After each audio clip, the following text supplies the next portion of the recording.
నిందెచ్చి సౌమిత్రికిన్నిచ్చి ప్రాణంబు రక్షింపగా కుంభకర్ణాదులన్ వీరులంబోరి శ్రీరామ బాణాగ్ని వారందరిన్ రావణుంజంపగా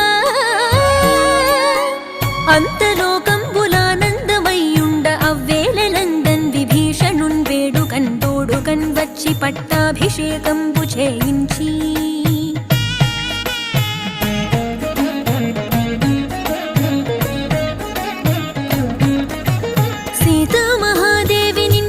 శ్రీరాముతో చేర్చి ఆయో